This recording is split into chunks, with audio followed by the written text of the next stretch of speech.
I'm a Navy SEAL, sweetheart. I've forgotten more about fighting than you'll ever pick up. Commander Grant Huxley didn't mutter it, he projected it across the entire mixed service training cadre at the Joint Readiness Training Center in Fort Bryer, Georgia, right before his palm smacked into Staff Sergeant Lena Marvick's shoulder during a close-quarters combat demo. It wasn't a coaching tap, it was a calculated hit meant to throw her off balance and humiliate her in front of the 35 students pulled from different special operations communities. She was 31, compact, sharp, and moved with the kind of practiced precision you only earned by solving violent problems in places most Americans would never even hear about. Huxley looked at her and saw an Army NCO who, in his mind, must have landed an instructor slot through connections instead of actual ability. What he didn't see was the surgical scar running along her right shoulder from a fast rope accident at a North Carolina site that didn't appear on any public installation list. He didn't notice the way her eyes tracked angles and movement patterns automatically, like threat assessment was wired into her nerves.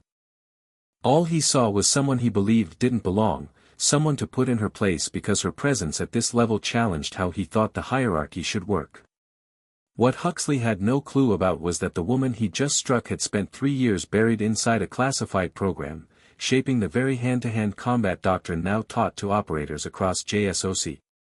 The training bay froze, the silence heavy enough to feel. The question wasn't if she'd respond, everyone knew she would, it was what people would think when they learned who she actually was. The Joint Readiness Training Center at Fort Bryer sat tucked inside dense Georgia pine forests, a massive complex where both conventional and special operations troops came to certify their combat readiness before deploying. The air always smelled like rubber mats and the sweat of thousands of soldiers who trained there before. Staff Sergeant Lena Marvick, 31, stood at the edge of the demo area in her Army combat uniform, sleeves rolled exactly to regulation. She stood 5'6", maybe 135 pounds, built like tension steel, everything lean, useful, and hardened. Her hair was pulled tight into a regulation bun, dark brown threaded with a few early gray strands earned in places where time was measured in hours survived instead of missions completed. Her hands told the rest of her story, calloused knuckles, tiny scars from years of impact drills, and that unmistakable grip strength that came from handling weapons and rope work day after day. She'd been at Fort Bryer for 4 months teaching hand-to-hand techniques in a joint advanced tactics course that pulled students from both conventional and SOF units. Her official orders listed her as a combat instructor with previous time in training development. What those papers didn't reveal was where that development happened or who she'd been developing it for.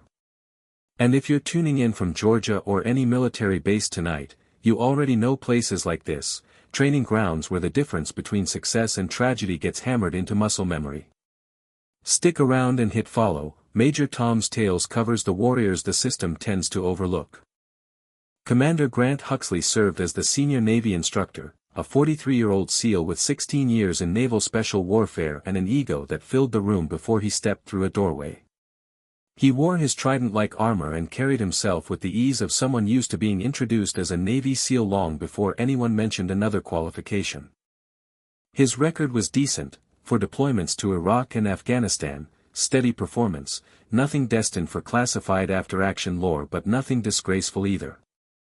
What ate at him was the stallout. He'd plateaued at 05, watched younger officers climb into the roles he wanted, and spent the last 3 years teaching instead of operating, a reality he hated more than he'd ever admit. Huxley had been watching Lena Marvick since the very first week of the course. He didn't like that an Army instructor was teaching techniques to a room that included SEALs. He disliked even more the quiet, steady confidence she carried herself with, the kind that hinted she'd already proven things he was still trying to prove to himself. And what bothered him most was how the students actually listened when she spoke, and how they applied her methods without the pushback they gave other instructors. The scar hidden beneath her right sleeve came from a fast rope accident 3 years earlier, though she never talked about it, and the few people who knew the real story respected her enough not to pry. Lena Marvick grew up near Fort Liberty, in a small house just off the main post that always smelled like coffee and boot polish. Her father, Command Sergeant Major Victor Marvick, had spent 28 years in the Army, most of that with the 75th Ranger Regiment before finishing his career supporting Special Operations Command. He deployed 9 times, earned a Silver Star and 3 Bronze Stars with Valor devices, and carried himself with the kind of quiet seriousness that made soldiers try harder simply because he expected excellence. When he finally retired as the regimental sergeant major, he'd passed on one lesson to his daughter: respect isn't handed out, it's earned through consistency, competence, and never asking others to do something you wouldn't do yourself. Her mother, Helen Marvick, worked as a civilian nurse at Womack Army Medical Center, spending years treating troops who came back broken from deployments. She taught Lena that strength wasn't one-dimensional, that breaking someone and healing someone both demanded discipline and precision. Lena enlisted at 19, starting in military police because she wanted to carve out a place in a field close to combat. The moment the combat exclusion policy changed, she reclassified to infantry. In 2016, she went through Ranger School as part of the first integrated class of women. She passed on her first try, no special treatment, no shortcuts. At graduation, her father gave her 5 simple words: "You earned it. Keep going." What her official record didn't show was the assignment tucked between 2019 and 2022. Someone from Training and Doctrine Command had pulled her aside after she aced a combatives instructor course at Fort Benning with the highest technical scores in the class. They asked if she wanted to help shape doctrine for specialized units. No details, just a quiet offer that required a security clearance upgrade and an understanding that none of the work would appear in her public record for years. She spent the next 3 years at a facility outside Fort Liberty that was labeled as a training site but functioned as a development center for special operations tactics. Her job was to refine hand-to-hand techniques so operators with wildly different backgrounds could learn them quickly and use them under pressure. She worked alongside civilian martial arts experts, former SOF personnel, and soldiers stress testing doctrine before it went into official pipelines. The work was demanding, mentally and physically. Long days spent breaking down techniques, testing them under stress, documenting failures, training instructors who would then train others. Her shoulder injury happened during a fast rope evolution when equipment failure sent her sliding 40 feet faster than she could control. She tried to stop the fall instinctively, shredding the joint badly enough to need surgery, then spent 6 months in physical therapy relearning how to use the arm. She returned to finish the assignment before rotating to Fort Bryer, her record showing instructor time but nothing about who she had trained or where. 8 months after she arrived, her father died suddenly during morning PT, his heart giving out without warning. At his funeral, she received a letter he'd written years earlier to be delivered only after his death. Inside were the words, "The standard is the standard. Gender doesn't raise it or lower it. You met it. Now help others meet it, no excuses." She kept that letter with her, reading it whenever the grind of constantly proving herself felt too heavy, reminding herself that the standard mattered more than the noise surrounding it. Commander Grant Huxley's core issue was never outright incompetence, it was that his skill set had stopped growing years earlier, and his ego never caught up with that reality. He'd made it through BUD/S on his first try, served on solid SEAL teams, performed fine in combat, and spent 15 years being introduced as a Navy SEAL whenever the opportunity presented itself. But somewhere around year 12, it hit him that he wasn't headed for legendary status, that younger SEALs were surpassing him, and that his name would never be spoken alongside the community's greats. Teaching had become his safe zone, a place where his trident guaranteed automatic respect and where no one compared him to the operators still downrange doing the work he was no longer capable of. When he arrived at Fort Bryer to teach close-quarters combat for the Joint Course, he assumed he'd be the unquestioned authority on violence. Then Staff Sergeant Lena Marvick walked into the first instructor planning meeting, and his worldview started to crack. She was Army. She was a woman. She was junior enlisted. And during the very first week, she demonstrated techniques that made experienced SEALs and Rangers tilt their heads, take notes, and rethink fundamentals. That's when Huxley began his campaign. Not the kind that could get him written up, but the quiet, toxic kind that chipped away at someone's credibility. He dropped comments in instructor meetings about how combatives doctrine had been watered down to support integration. He'd ask pointed questions about her deployment record, which she answered with vague references to training assignments, letting him assume whatever he wanted. He'd insinuate she'd gotten her instructor role through diversity initiatives instead of merit. He pulled Gunnery Sergeant Delgado and Technical Sergeant Varon into his orbit, two instructors who laughed at his jabs and played along. The real damage, though, came from the things he whispered to students between evolutions, remarks about how standards had slipped, how Army combatives didn't translate to maritime operations, how instructor badges didn't always reflect combat experience. Slowly, students began scrutinizing Marvick more closely, questioning techniques that worked and second-guessing the depth of her experience. She noticed, of course. She wasn't oblivious to the subtle hostility or the hesitation in their eyes. But she'd lived through worse inside the classified program, working with operators who dismissed her until they watched her dismantle problems they couldn't solve. She'd learned early that answering disrespect only validated it for people who needed to believe it. Better to let the work speak, and let doubters disprove themselves. Huxley misread that restraint. He convinced himself she stayed quiet because she lacked the ability to push back, that beneath her calm exterior was someone who knew she didn't belong at this level. The demonstration that finally broke the tension happened in Week 12, post-quarters defense techniques against larger, aggressive opponents. Huxley was supposed to play the role player while Marvick demonstrated the responses for students, a standard drill they'd run dozens of times in other modules. He chose to turn it into a lesson about real violence. He'd spent the morning telling students stories about SEAL training, about Ramadi, about how real fights ignored rule books. He built up his credentials thoroughly before stepping on the mats.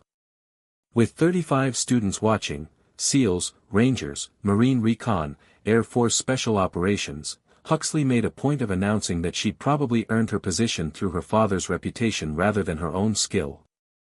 He said it loud enough to leave no doubt about who the comment was aimed at. Then he slapped her shoulder with an open palm, not a closed fist strike but forceful enough to demand a reaction, to see if she'd crack under pressure and give him something to leverage. He expected hesitation, maybe embarrassment. Some tiny fracture in her discipline. Instead, in about 4 seconds, he was flat on his back staring up at ceiling tiles, wondering what had just happened. That night, Lena Marvick sat alone in the instructor office long after students had returned to their temporary barracks. The lights hummed softly overhead, and somewhere down the hall a floor buffer whined against the tiles. The building felt still in a way that made the day cling to her skin. Her shoulder throbbed where Huxley had struck it, not from his slap itself, but from the old injury underneath, the one that always reminded her of its existence whenever stress and hard physical work piled together. She knew she could have seriously hurt him, and that awareness settled heavily in her chest. Instead, she'd chosen the mildest response she had, a clean-off balancing technique that sent him to the floor without harming anything except his pride. She could have locked any one of a dozen joints, could have left him needing medical help, could have shown him exactly how badly he'd misjudged her. But that wasn't how her father had raised her. Command Sergeant Major Victor Marvick had spent nearly 3 decades leading Rangers and drilled into her that true professionals use the minimum force required. Violence, he always said, was a tool to be applied with precision, not a loud declaration meant to prove anything. People who needed to demonstrate how dangerous they were usually trying to convince themselves. She reached into her wallet and pulled out the letter her father had written years before his death, the one she'd received at his funeral.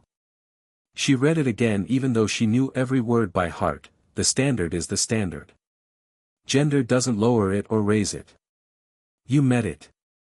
Now help others meet it without excuses.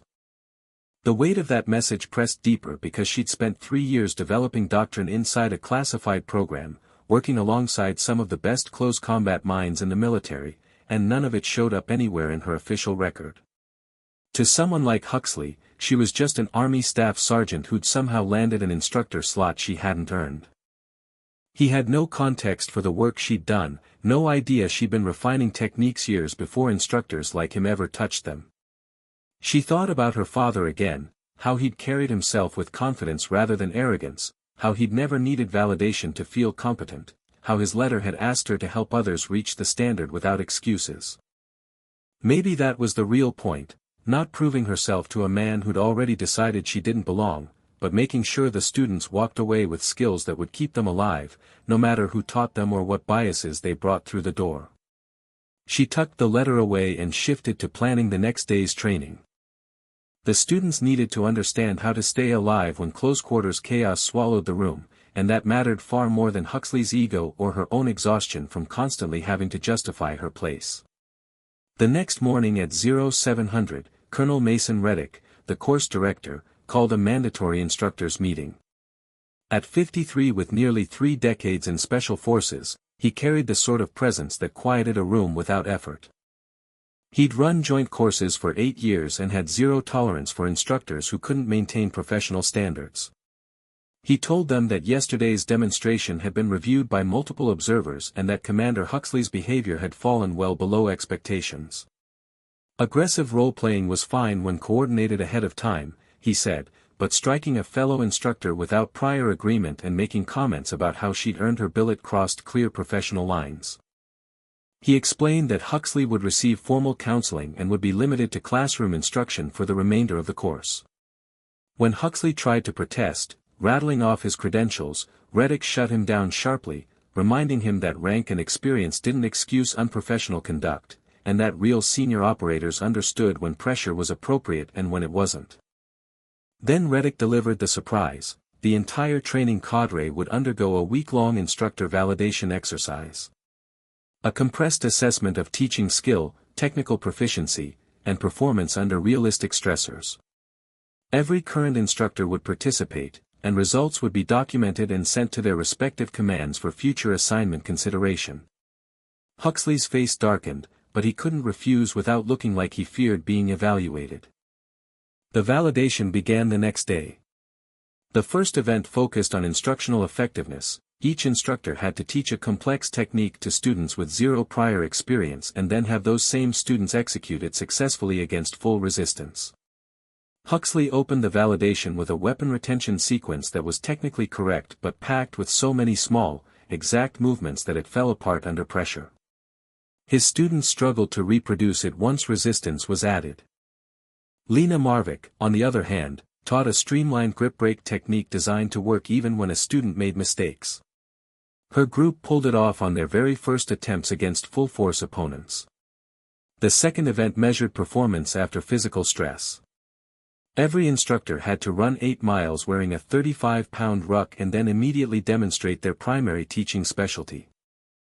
Huxley completed the run looking strong, but when he moved into his demonstration, fatigue bled into every movement, sloppy execution, rushed explanations.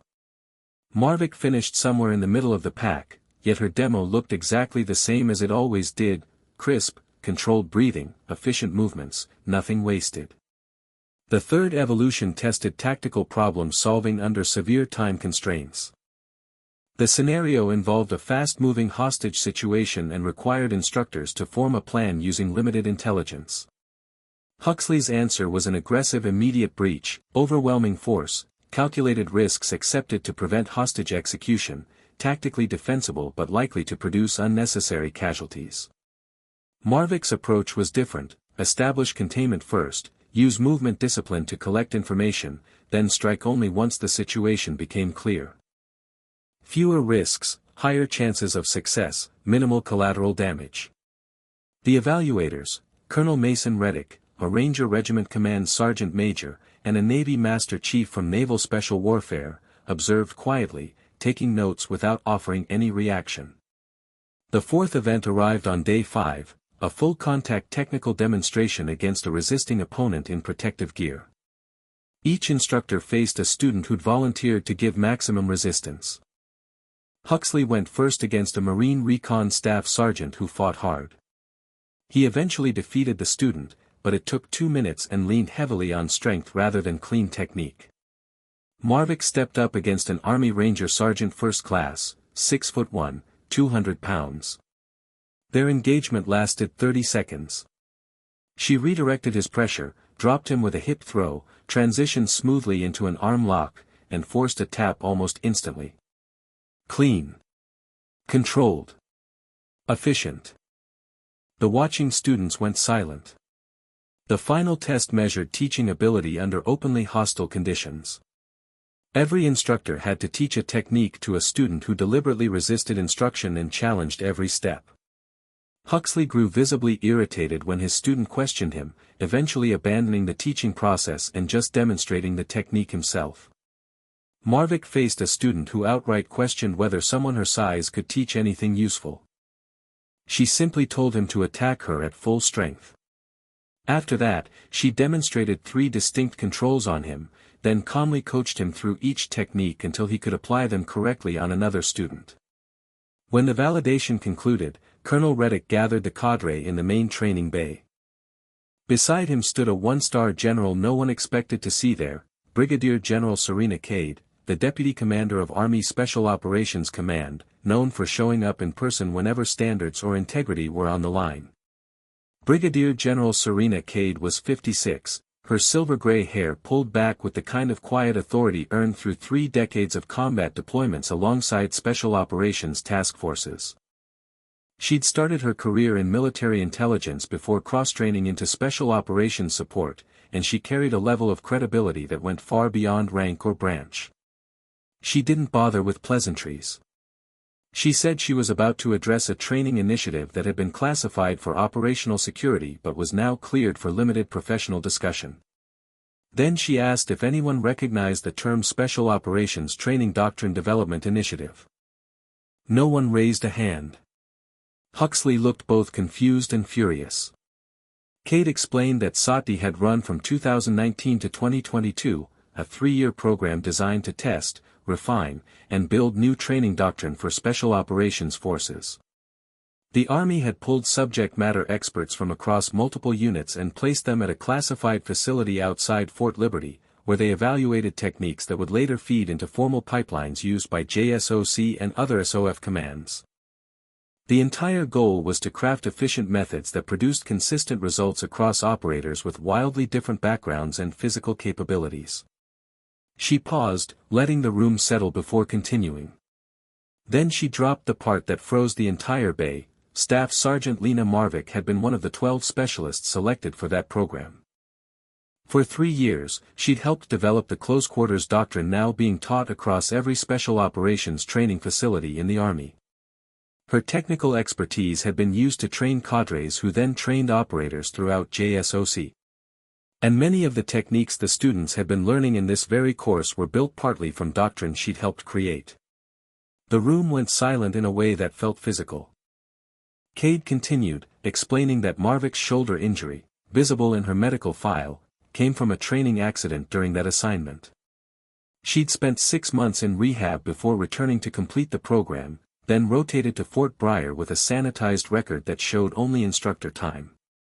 The classified nature of the work meant none of the real details appeared anywhere her peers could see. She added that the just completed validation had only confirmed what multiple evaluators already knew. Staff Sergeant Lena Marvick was one of the most technically skilled hand-to-hand combat instructors in the United States Army, with expertise developed at the highest levels of Special Operations training. Huxley's face drained of color. Students stared at Marvick like they were seeing her for the first time, reassessing every assumption they'd made. Gunnery Sergeant Delgado looked ready to sink through the floor. Cade turned to Huxley and said credentials mattered. The SEAL Trident represented real achievement, but rank and experience didn't give anyone permission to tear down a fellow instructor or make baseless assumptions about how someone had earned their place. She informed him that his conduct would be formally documented and that his command would receive a detailed report. Then she shifted her attention to Marvick. Based on her performance and previous service, Cade said, she was being offered a position as the Senior Combatives Instructor at the Special Warfare Center and School at Fort Liberty. The offer came with a promotion recommendation to Sergeant First Class, with future consideration for Master Sergeant once her timing grade requirements were met, and the responsibility of training the instructors who would go on to teach operators across the entire Special Operations community. General Cade asked Lena Marvick if she would accept. Lena looked out at the students standing in formation, then at Commander Huxley, who couldn't even lift his eyes to meet hers, then at Colonel Mason Reddick, who gave her a small, approving nod, and finally at the general who had traveled to Fort Bryer personally to deliver the offer. She thought of her father, of the letter urging her to help others meet the standard, and of whether training the people who would train warriors counted as fulfilling that promise. She said yes. Cade shook her hand and told her the orders would be finalized within 2 weeks. Then she dismissed the formation, leaving Marvick in the training bay as students approached one by one to shake her hand and apologize for the doubts they'd carried. Within 48 hours, Huxley submitted a request for reassignment. His command approved a transfer to a SEAL team on the West Coast, accompanied by formal counseling paperwork that would stay in his record permanently. Word spread around Fort Bryer faster than any official announcement. The Army instructor he tried to belittle wasn't just competent, she'd been shaping doctrine at levels most instructors never got close to. Marvick spent her last 2 weeks at the post finishing the course. Every student passed the final evaluation. A handful approached her privately to apologize for their early skepticism, and she handled each apology the same way. She told them that doubt was normal, and that what mattered was whether they learned what they needed to survive. On her final morning at Fort Bryer, she opened her inbox and saw an email from Commander Huxley. It was short. He admitted he'd been wrong about her, and wrong about himself. He wrote that he'd spent years confusing credentials with competence, and watching her work forced him to finally understand the difference. He said he was requesting a billet as a basic training instructor at Great Lakes, where he hoped he could teach new sailors to earn their place instead of assuming it. She read the message once, archived it, and moved on. She didn't need Huxley's apology, though she genuinely hoped he meant every word of it. The 9-hour drive to Fort Liberty carried her through long stretches of Louisiana and Carolina highways, giving her more than enough time to settle into whatever came next. When she arrived at the Special Warfare Center and school that Monday morning, the air smelled like pine trees and fresh opportunity. Command Sergeant Major Rowan, the commandant, greeted her with a firm handshake. He'd spent 26 years in Special Forces and told her he'd reviewed her complete service record, the real one, including the classified doctrine development work. They didn't get many instructors with her background, he said, and he expected her to uphold the standards that kept special operations personnel sharp and alive. Her first class consisted of 12 instructor candidates drawn from across the SOF community, Rangers, Green Berets, SEALs, Marine Raiders, every one of them a seasoned senior NCO with strong combat experience and even stronger opinions about how training should be done. Lena Marvick stood before them wearing her staff sergeant rank and the same scarred hands that had shaped these techniques for years. She introduced herself, explaining that she'd spent 3 years helping build the very doctrine they were about to learn how to teach. She told them her job was to prepare them to train others to survive close-quarters combat when everything went sideways. She warned them that the process would challenge assumptions, about what worked, what didn't, and what they thought they already knew. Then she told them to pair up and get ready because credentials didn't matter half as much as whether they could teach effectively when real lives depended on it. As the class shifted into motion, she thought again about her father, about the letter he'd left her, and about whether training the instructors who would go on to shape future warriors fulfilled the charge he'd given her. It felt right.